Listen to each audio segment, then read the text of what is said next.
Hey everyone, and welcome back for another episode of Vitality Vibes.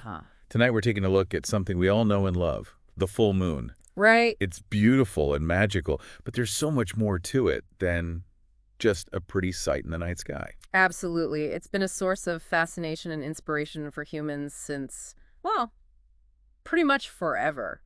And it's woven into so many aspects of our lives. Okay, so let's start with the basics. Okay. I know a full moon happens when the sun's light fully illuminates the moon, Right. but what always gets me is that predictable cycle. It's like clockwork, almost. Well, it's not exactly clockwork, but yeah, it's pretty close. Okay. The moon takes about 29 and a half days to return to the same position relative to the sun, and that's when we see that full illumination. Right, and so that's every month. Yeah, pretty much. And what's really fascinating is that cultures around the world, long before telescopes or any scientific explanations, they noticed these patterns.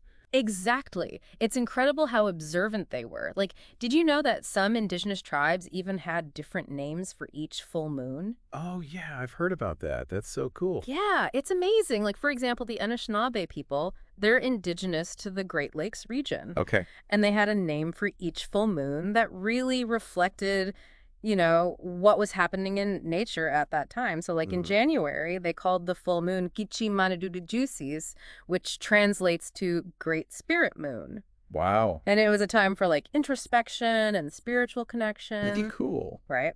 And then you've got the May full moon, Wabigwani Jizis, which means flower moon. Oh, yeah, of course. And well, that one's pretty self-explanatory. Yeah, flower moon, springtime, it all makes sense. Yeah, exactly. And I think those names are so beautiful because yeah. they really capture the essence of each season, don't they? It's like they encapsulate the whole feel of the month in just a few words. Totally. And it's also a really powerful reminder that we are part of nature, not separate from it, you know? Yeah, I agree with that. Like, even though we live in this modern world, we're still connected to these ancient rhythms, the cycles of the earth and the moon. Right. And speaking of ancient cultures and rhythms, yes, we can't forget about the ancient Greeks and their amazing mythology surrounding the moon. Oh, absolutely. I mean, who doesn't love the story of Selene, the moon goddess, riding her silver chariot across the night sky? Yeah, such a powerful image. Right. It's like it perfectly captures that sense of wonder and awe that we still feel when we look up at the full moon today. Oh, for sure. And it makes you wonder, do you think it's like, Yeah. I don't know, are we kind of hardwired to be fascinated by the moon? You know what I mean? Because that fascination has persisted throughout history, right? Even today, people see the full moon as a time for spiritual practices or a time for heightened energy. It really does feel like it's woven into our DNA somehow. Like, we've inherited this fascination from our ancestors. And yeah, a lot of people today still see the full moon as a powerful time for rituals. Things like moonlit meditation or journaling. Yeah, I've definitely tried that. It's amazing how you can really feel the energy of the full moon. You know what I mean? Like, I know exactly. it feels different from other nights. Yes, totally. And it's interesting because it's not just a symbol in our stories and beliefs. Right. The moon actually has a real physical influence on our planet, too. That's right. And I think the most obvious example of that is the tides. Exactly. We can't talk about the full moon without talking about tides. That gravitational pull, combined with the sun's, creates those extra high tides we call spring tides. Right. And those are pretty powerful. You can really see the moon's impact there. Oh, absolutely. It's like a visible demonstration of the moon's power, even though it's so far away. Yeah, exactly. I mean, it's amazing that something so far away can have such a strong physical effect on our planet. Right. And it's not just the oceans either, right? There's all sorts of ways that the full moon influences the animal kingdom, too. Oh, totally. There are tons of examples. Like, think about coral reefs.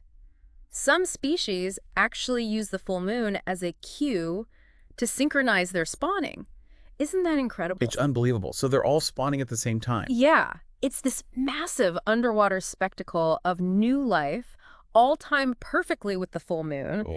And then you've got nocturnal animals like owls and bats. The full moon's brightness actually changes their hunting patterns and how they interact with each other. So it's like a whole hidden world out there that's responding to these lunar cycles in ways that we don't even really understand. Exactly. It really makes you realize how much we still don't know about the interconnectedness of everything on this planet. Yeah, for sure. And it makes you think, well, what about us? Exactly. Well, what about humans? Does the full moon have any effect on us? Right. I mean, The big question, the age-old question, Yeah. is there any truth to the idea that the full moon makes people, no, Makes them a little crazy. a little crazy? Uh-huh. I mean, we've all heard the stories. Yeah, we have. And the word lunatic comes from luna, the Latin word for moon.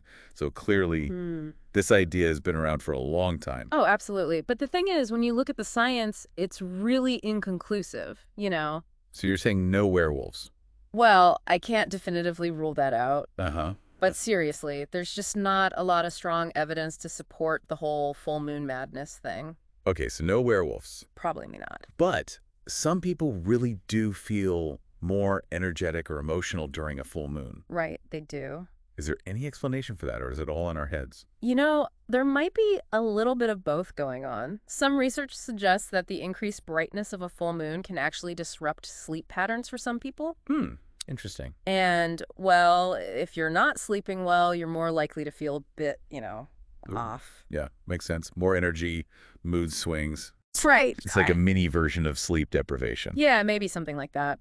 But as for the more extreme claims, like turning into a werewolf, Okay. I think we need a little more evidence before we can say for sure. That's probably for the best. Uh-huh. But I do think, even without the werewolves, there's something magical and alluring about the full moon. I agree. And speaking of allure, it's a great time for stargazing, right? Even though the moon's brightness can make it a bit harder to see those fainter stars. It is. It's the perfect time to grab those binoculars or a telescope and get a really good look at the moon's surface. You can see the craters, those dark flat plains called Maria. It's incredible. I love that. Yeah. It's like you're holding a piece of cosmic history in your hand. Right. And it just reminds you of how vast and ancient the universe is. Exactly. And the coolest part is, with all the apps and websites we have now, it's so easy to track the moon's phases. You can plan your stargazing sessions, learn about all the folklore and mythology associated with each full moon. Yeah. It's really amazing. It's like the full moon is this incredible phenomenon It is. that offers something for everyone, whether you're into science or spirituality or just appreciating the beauty of nature. You said it perfectly. It's for everyone. So we've talked about the moon's influence on tides, on animals, on humans, even a little bit about its role in mythology and spirituality. Yeah. But what about some more practical ways that our listeners can, I don't know, engage with the full moon? Like, what can they actually do? Well, one thing that's really popular is creating a full moon ritual. Oh, yeah, I've heard about that. Yeah. What exactly does that involve? It can be as simple or as elaborate as you like, really. Some people write down their intentions for the coming month, what they want to manifest or achieve. Okay. And others, they use it as a time to reflect on the past month, to let go of anything that's no longer serving them. Kind of like a cleansing ritual. Right, so it's about harnessing the energy of the full moon for personal growth. Exactly. It's about tapping into that symbolism of change and renewal that the full moon represents. I like that.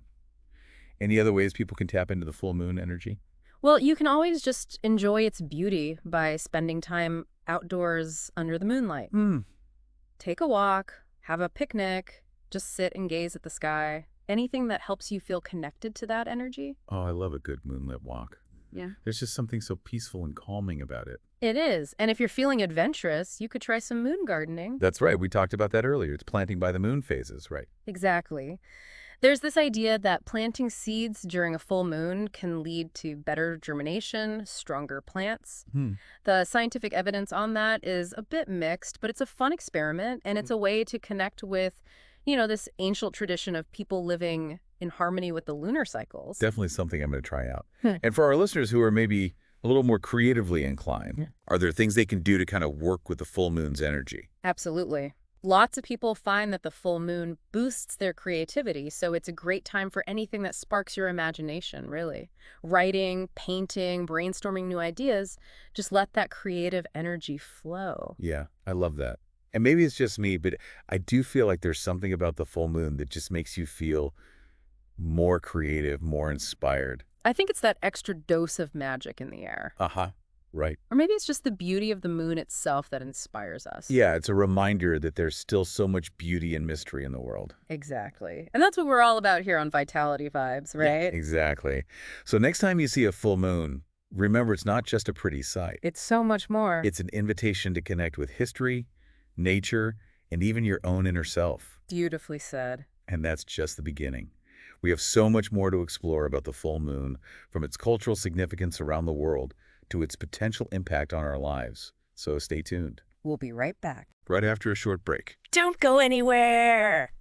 Welcome back to Vitality Vibes, everyone. So before the break, we were talking about some practical ways to connect with the full moon's energy. And I think it would be really cool to delve a little deeper into the cultural aspects of the full moon. I agree. We talked about indigenous moon names and Greek mythology, but there are so many other traditions from around the world that are connected to the full moon. It's amazing, isn't it, how something as universal as the moon can be celebrated in so many different ways. Absolutely. Like, for example, have you heard of the Mid-Autumn Festival in China?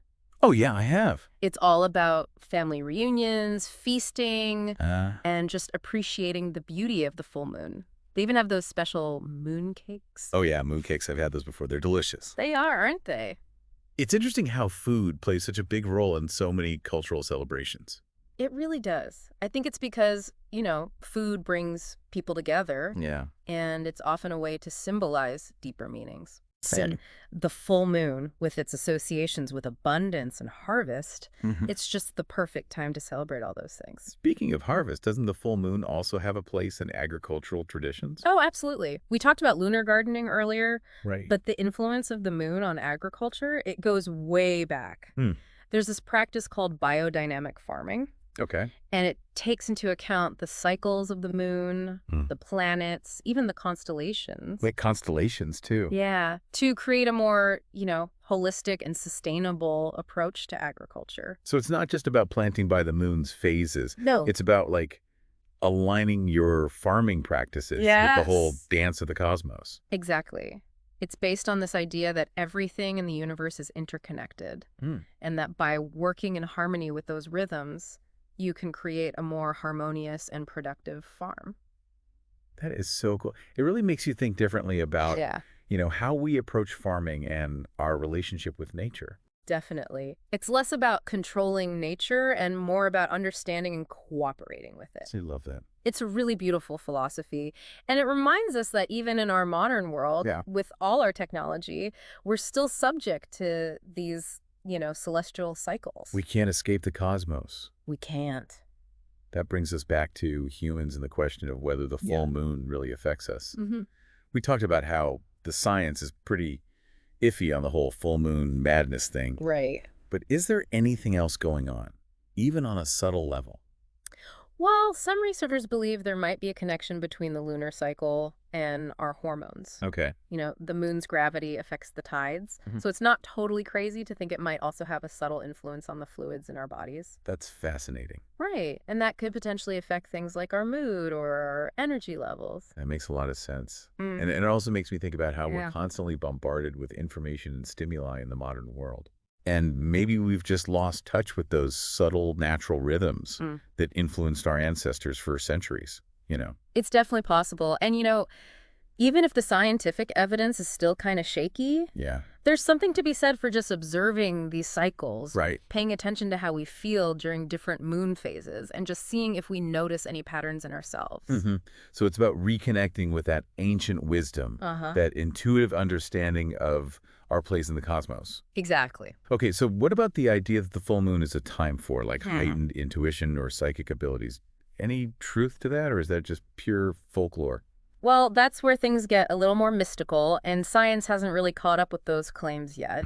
But some people believe that the full moon's energy kind of amplifies our subconscious mind, making us more receptive to, things like dreams, visions, intuitive insights. So it's like the full moon helps us tune in to those whispers from our inner world. Exactly. It's a time to tap into that deeper wisdom that we all have within us. And even if you don't necessarily believe in, psychic abilities, there's no denying that the full moon has a way of making us feel more reflective, more introspective. It's like it invites us to pause, to look inward, and to connect with something bigger than ourselves. Beautifully said. And for those who are drawn to those spiritual practices, there are so many ways to engage with the full moon's energy. We've talked about rituals and meditation, but you could also use it as a time for prayer, divination, or energy work. It's like the full moon is this blank canvas for all sorts of spiritual exploration. I like that. And it's also a reminder that even in our modern world, there's still room for mystery, Absolutely. for wonder, and for Yeah. those practices that connect us to something beyond, the material realm. Couldn't have said it better myself. Yeah, it's Yeah. so easy to get caught up in the day-to-day, but the full moon is like this Yeah. cosmic reset button, reminding us to slow down, Yes. look up, and Yeah. just appreciate the beauty and the mystery of the universe. I love that, the cosmic reset button. It's so true. So we've explored the full moon from its scientific wonders Hmm. to its cultural significance Yeah. and its spiritual potential. We've covered a lot. We have. But before we wrap up our lunar journey, Okay. we have one more exciting topic to cover, and that is how the full moon can actually inspire Ooh. creativity and innovation. I like that. So stay tuned, Yeah. because we'll be right back to delve into the moon's influence on our artistic and inventive sides. Welcome back to Vitality Vibes, everyone. So we've been on quite the lunar journey today, haven't we? Exploring the full moon's influence on, well, pretty much everything. It's amazing, isn't it, how much there is to learn about this celestial body that we often just take for granted. Right.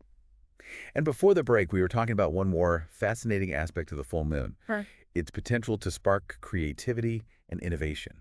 Yes.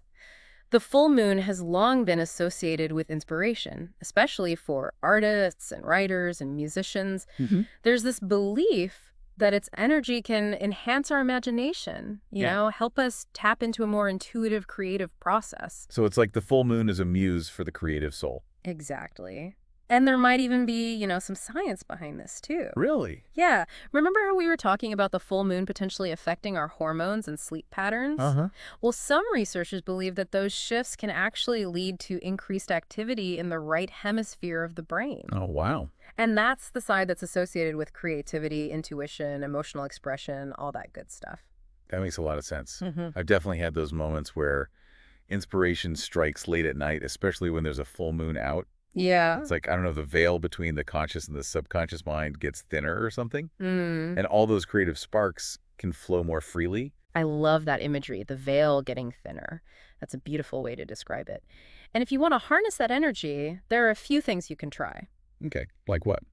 Well, for starters, just being aware of the lunar cycle, Uh-huh. paying attention to how you feel during the different phases, that can help you identify those times when you're feeling most creative. So it's like tuning into your own internal rhythms. Yes. And then kind of aligning your creative practice with the moon cycles. Exactly. And you can take it a step further by creating a full moon ritual specifically for boosting creativity. Ooh, I like it. Yeah, it could be meditation, journaling, free writing, anything that speaks to you. The key is to set an intention to connect with that creative energy and let it flow. So it's about giving yourself permission to explore and experiment. Right. To break free from any creative blocks that you might be experiencing. That's awesome.